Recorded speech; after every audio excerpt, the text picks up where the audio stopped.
Good morning बच्चों। हम IR spectroscopy पढ़ रहे थे। विभिन्न जो हमें कंपाउंड्स मिलते हैं उनकी हम एनालिसिस विभिन्न विधि से कर सकते हैं और ये पता लगा सकते हैं कि दिया गया कंपाउंड क्या है। तो उसी की कंटिन्यूटी में अब हम आगे देखते हैं सिलेक्शन रूल क्या होते हैं। कोई भी पदार्थ अगर किसी तरंग द्वारा उत्तेजित किया जाए तो उसमें जो ट्रांजिशन होता है इलेक्ट्रॉनिक ट्रांजिशन हो सकता है, यानी एक इलेक्ट्रॉनिक लेवल से दूसरे इलेक्ट्रॉनिक लेवल जो हमने यूवी में पढ़ा था, यहाँ आप देख सकते हैं। दूसरा उसमें कंपन स्पेक्ट्रा बन सकता है, ट्रांजिशन हो सकता है। अगर ऊर्जा उपयुक्त मिले, ज़्यादा मिले तो इलेक्ट्रॉनिक ट्रांजिशन होता है। उससे थोड़ी कम ऊर्जा मिले तो उस मॉलिक्यूल के विभिन्न परमाणुओं में कंपन होता है और उससे हमें कंपन स्पेक्ट्रा मिलता है। यहाँ पर जो डाली गई ऊर्जा है इलेक्ट्रॉनिक में वो अधिक होती है या तरंगदैर्घ्य कम होती है। यहाँ पर उससे ऊर्जा कम डाली जाती है तो मॉलिक्यूल खाली कंपित होता है और उसके द्वारा हमें जो आईआर फील्ड है उसमें हमें पीक्स मिलती हैं। और अगर उससे भी कम ऊर्जा दी जाए तो ये घूर्णन स्पेक्ट्रा दिखाता है। तो जैसा कि यहाँ दिखाई दे रहा है, आपको देख सकते हैं डिफरेंट एनर्जी लेवल्स हैं यहाँ पर। तो जो इलेक्ट्रॉनिक लेवल है ये आपका हम मान लें ये सिग्मा लेवल है और इससे ट्रांजिशन हो रहा है सिग्मा स्टार में, तो ये एनर्जी इतनी लगती है। लेकिन सपोज़ हमने जो उस पर प्रकाश डाला है या हमने जो उस पर रेडिएशन डाला है, जो वेवलेंथ हमने उसको दी है वो ये ट्रांजिशन नहीं कर पा रही, उसकी ऊर्जा कम है। तो ऐसी स्थिति में ये जो इलेक्ट्रॉन है या जो एटम है वो यहाँ से और सिर्फ यहीं तक एक्साइट होता है या कहें हम कंपित होता है और हमें स्पेक्ट्रा प्राप्त होता है। तो ये कम ऊर्जा के साथ में आईआर स्पेक्ट्रा में हमें कंपन स्पेक्ट्रा प्राप्त होता है। अब अगर इससे भी कम ऊर्जा किसी अणु को मिल रही है तो ऐसी स्थिति में कंपन के अलावा और अधिक एनर्जी लेवल्स होते हैं बाइफरकेटेड, जो कि घूर्णन ऊर्जा स्तर कहलाते हैं और इलेक्ट्रॉन का यहाँ ट्रांजिशन होता है। मैं थोड़ा सा आपको ड्रॉ करके बताना चाहूँगी। ये हमारा इलेक्ट्रॉनिक एनर्जी लेवल है सिग्मा या पाई से पाई स्टार, जो भी एनर्जी लेवल आप समझें, जिसमें कि इलेक्ट्रॉन का ऊर्जा अवशोषित करके ट्रांजिशन होता है।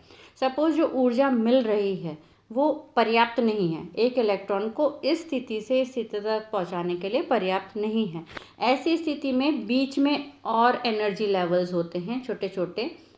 ऊर्जा मिली, हो सकता है यहाँ से यहाँ ना जा पाए लेकिन वो यहाँ से यहाँ जा सकता है, यहाँ से बीच में यहाँ जा सकता है।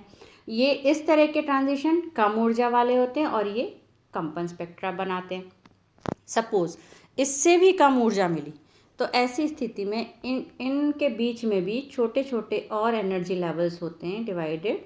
तो वो इलेक्ट्रॉन या एटम यहाँ से यहाँ पर सिर्फ रोटेशन दिखाता है, यहाँ से और कम ऊर्जा है तो वो यहाँ से यहाँ नहीं जा पा रहा, इसलिए बीच वाले में कंपित हो रहा है और तब हमें मिलने वाला जो स्पेक्ट्रम है वो घूर्णन स्पेक्ट्रम होता है। ऑब्वियस है, इस चित्र को देखकर आपको समझ में आ रहा होगा कि यहाँ से यहाँ जब ट्रांजिशन करना है तो अधिक ऊर्जा की आवश्यकता है और ये यूवी विजिबल में आता है। दूसरा, अगर यहाँ से यहाँ ट्रांजिशन करना है तो ये इसके कंपैरिजन में यूवी विजिबल के कंपैरिजन में कम ऊर्जा की आवश्यकता दिखाता है और ये आईआर स्पेक्ट्रोस्कोपी में हमें कंपन स्पेक्ट्रा देता है। और इसके अलावा और भी अगर कम ऊर्जा है जो यहाँ देख सकते हैं हाँ, तो ये हमें एनएमआर जो हम आगे पढ़ेंगे उसमें हमें देता है। तो यहाँ सिलेक्शन रूल क्या कहता है कि यदि पर्याप्त ऊर्जा किसी परमाणु को दी जाए या अणु को दी जाए तो सेलेक्टिवली वो एक ऊर्जा तल V0 से V1 पर ट्रांजिट हो सकता है। उसके बीच में कोई ऐसी स्थिति नहीं होती जिसमें कि वो प्रेजेंट रहे। तो इस तरह के जो ट्रांजिशन हैं वो सिमेट्रिकली या स्वीकृत, जिन्हें हम कहते हैं अलाउड ट्रांजिशन कहलाते हैं, अन्यथा वो फॉरबिडन है या वर्जित ट्रांजिशन है, वर्जित है। तो जो पीक्स हमें मिलती है अगर वो अलाउड ट्रांजिशन है सिमेट्रिकली या एनर्जी की वजह से, तो जो पीक है वो एकदम शार्प हमें मिलेगी, तीखी एकदम शार्प पीक्स हमें मिलती है। और अगर स्ट्रॉन्ग पीक्स होती हैं, और अगर वर्जित है तो जो पीक है वो छोटी छोटी सी हमें मिलेंगी। ये आप देख सकते हैं, इस तरह से पीक्स में अंतर होता है। स्पेक्ट्रोस्कोपिक एनालिसिस में हम स्पेक्ट्रोफोटोमीटर होते हैं, उन स्पेक्ट्रोफोटोमीटर्स में हम पदार्थ को रखते हैं और उपयुक्त रेडिएशंस उन पर डाली जाती हैं। तो वो रेडिएशंस उन पर डलती हैं और उनके द्वारा अवशोषित या उत्सर्जित जितनी भी प्रकाश या तरंगों की आवृत्ति होती है या तरंग दैर्ध्य होती है, उनकी हम स्टडी करते हैं और उससे हमें पता चलता है। तो वो हर स्पेक्ट्रोस्कोपी के लिए एक पर्टिकुलर इंस्ट्रूमेंट होता है जिसमें कि पदार्थ को स्टडी किया जाता है, और उस इंस्ट्रूमेंट का काम होता है उसमें प्रकाश या वेवलेंथ को डालना और निकली हुई वेवलेंथ को या आवृत्ति को ग्राफ के रूप में परिवर्तित करके और हमें चार्ट बना के देना। चलिए इसके आगे हम चलते हैं। आईआर स्पेक्ट्रोस्कोपी में कुछ नियम हैं कि पहला नियम कहता है कि जो अणु या परमाणु कंपित हो रहे हैं उनकी कंपन की आवृत्ति उतनी होनी चाहिए जितनी कि उन पर विकिरण गिर रहे हैं उसकी आवृत्ति है, तभी वो अलाउड ट्रांजिशन कर पाएगा। अगर सपोज़ कंपन की आवृत्ति ज़्यादा है और डाले गए विकिरण की आवृत्ति कम है तो वो मैच नहीं करेगा और वो वहाँ से एनर्जी लेवल जहाँ तक उसको जाना है वहाँ तक नहीं जाएगा और हमें ग्राफ नहीं मिल पाएगा। दूसरा उसका नियम है कि अणु में स्थायी द्विध्रुव आघूर्ण उपस्थित होना चाहिए। द्विध्रुव आघूर्ण से आप क्या समझते हैं? डायपोलर मोमेंटम से आप क्या समझते हैं कि सपोज़ कोई एक एटम है ए और बी, तो क्योंकि इनकी प्रवृत्ति अलग अलग है इसलिए ये जो साजित इलेक्ट्रॉन है वो किसी एक एटम के पास और एक से दूर होते हैं। इसकी वजह से इस वाले परमाणु पर कुछ मात्रा में ऋण आवेश और इस पर धनावेश हो जाता है। तो ये हमेशा परमानेंट रूप से, स्थायी रूप से दो ध्रुवों में बदल जाता है, धन और ऋण। तो इस तरह का अगर किसी अणु में द्विध्रुव आघूर्ण उपस्थित है तो ही वो अणु आईआर स्पेक्ट्रोस्कोपी में अपनी एक्टिविटी दिखाएगा। अगर कोई अणु इस पार्ट पे न्यूट्रल है, फॉर एग्जांपल हम देखें कार्बन डाइऑक्साइड न्यूट्रल है, इसमें कोई ध्रुव नहीं है, तो ये आईआर स्पेक्ट्रोस्कोपी में कोई भी पीक नहीं देता। तो आईआर के अंदर अपनी उपस्थिति दर्ज कराने के लिए ज़रूरी है कि उस अणु में परमानेंट द्विध्रुव आघूर्ण उपस्थित हो। जैसे नाइट्रोजन, उसमें हमें आईआर में कोई स्पेक्ट्रम नहीं मिलता। इसी तरह से CO2, ठीक है, CO2 में मैंने आपको दो तरह की आईआर में कंपन बताए थे, एक था बेंडिंग और एक था स्ट्रेचिंग। तो CO2 में अगर स्ट्रेचिंग इधर से इधर खींच रहे हैं स्प्रिंग और वापस आ रही है तो ये सिमेट्रिकल स्ट्रेचिंग अगर होगी तो ये आईआर में पीक नहीं देगा। लेकिन स्ट्रेचिंग जैसे ये इधर खिंच रहा है और ये इधर की तरफ जा रहा है फिर वापस इधर आ रहे हैं तो ये आईआर एक्टिव स्ट्रेचिंग हो जाएगी और आईआर में पीक मिलेगी। इसी तरह से कार्बन डाइऑक्साइड में अगर बेंडिंग होगी और वो एसिमेट्रिक होगी कि ये इधर की तरफ झुक रहा है, ये उधर की तरफ झुक रहा है, एसिमेट्रिक बेंडिंग है तो उसकी पीक मिलेगी, लेकिन अगर सिमेट्रिक है तो उसकी पीक हमें नहीं मिलेगी। तो किसी भी मॉलिक्यूल को एक्टिव होने के लिए आईआर स्पेक्ट्रोस्कोपी में अपनी उपस्थिति दर्ज कराने के लिए ये कंडीशंस होती हैं।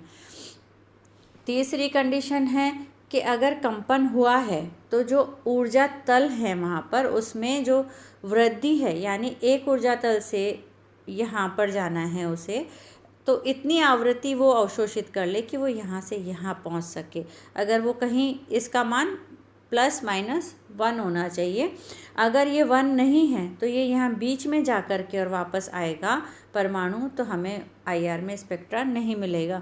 यहाँ पर ± से तात्पर्य आप देख सकते हैं, प्लस से तात्पर्य है अवशोषण स्पेक्ट्रम और माइनस से तात्पर्य है उत्सर्जन स्पेक्ट्रम। जैसा कि मैंने पहले बताया था कि अगर कोई परमाणु उपस्थित है, उस पर हमने कुछ रेडिएशन डाली है और कुछ रेडिएशन बाहर निकल रही है, तो यदि हम इस बाहर कितनी उसने उत्सर्जित करी, उसको अगर हम स्टडी करते हैं आईआर में, तो ये कहलाता है उत्सर्जन स्पेक्ट्रम। अगर हम इसके द्वारा जो टोटल डाली गई रेडिएशन है, उसमें से उसने कितनी अवशोषित कर ली की स्टडी करते हैं, तो ये कहलाता है अवशोषण स्पेक्ट्रम। उत्सर्जन स्पेक्ट्रम, अवशोषण स्पेक्ट्रम। तो यहाँ पर जो आप देख सकते हैं प्लस और माइनस लिखा हुआ है, तो प्लस से तात्पर्य यहाँ पर अवशोषण स्पेक्ट्रम है, माइनस से तात्पर्य उत्सर्जन स्पेक्ट्रम है। तो इसका मान 1 या इसका मल्टीपल होना चाहिए, 1, 2, 3, 4 इस तरह से होना चाहिए। अगर 1.2 है, 2.4 है, तो वो वैलिड नहीं होता है और इस तरह हमें ग्राफ नहीं मिलता है। जैसा कि आप यहाँ इस डायग्राम में भी देख सकते हैं कि मौलिक बंध यहाँ पर है और इसका जो ट्रांजिशन है वो फर्स्ट लेवल पे, सेकंड लेवल पे अगर है तो हमें पीक मिलेगी, अन्यथा हमें पीक नहीं मिलेगी। अब हम नेक्स्ट देखते हैं इसमें आईआर बैंड की स्थिति, पोजीशन क्या होती है और उसकी तीव्रता को हम कैसे मेज़र करते हैं। जो फ्रीक्वेंसी है, आवृत्ति संख्या,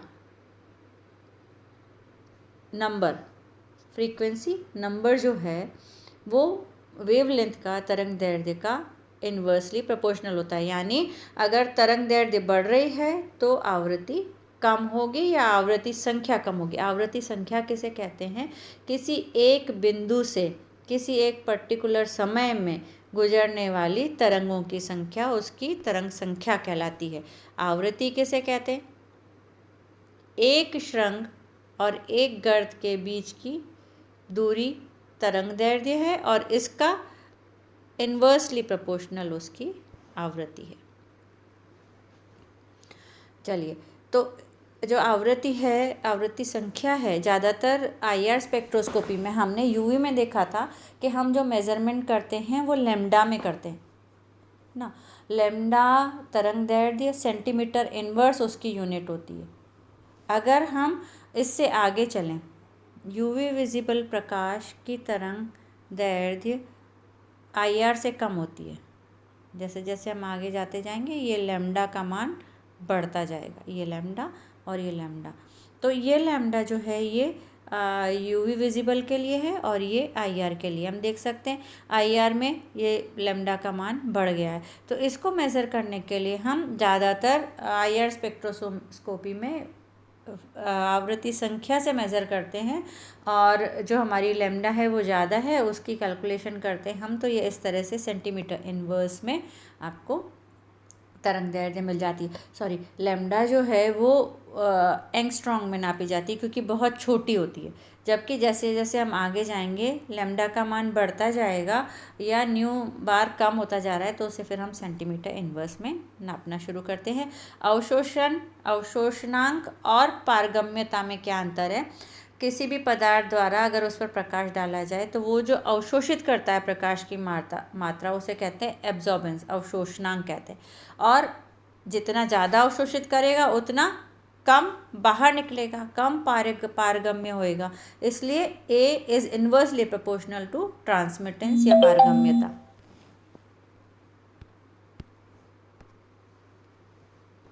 ए is inversely proportional to transmittance. आप देख सकते हैं यहाँ पर फॉर्मूला है A is equal to log 10 1/t। चलिए इसके आगे अब देखते हैं हम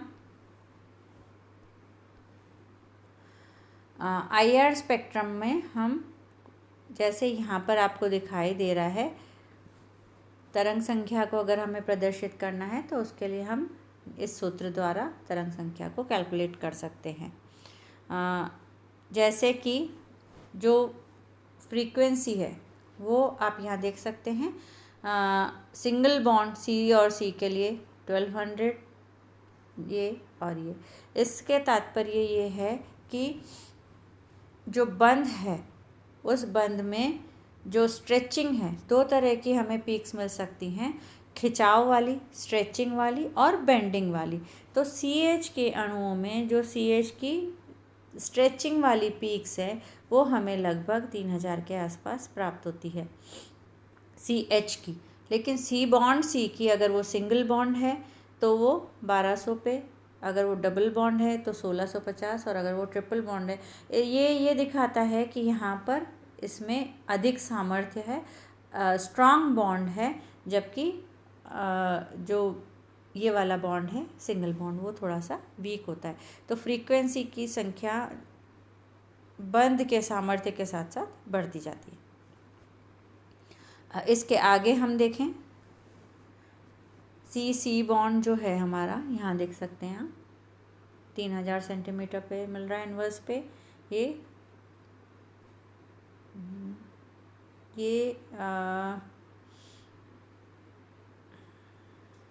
देख सकते हैं हम हाइड्रोजन के साथ में, ये हाइड्रोजन है यहाँ पर, हाइड्रोजन।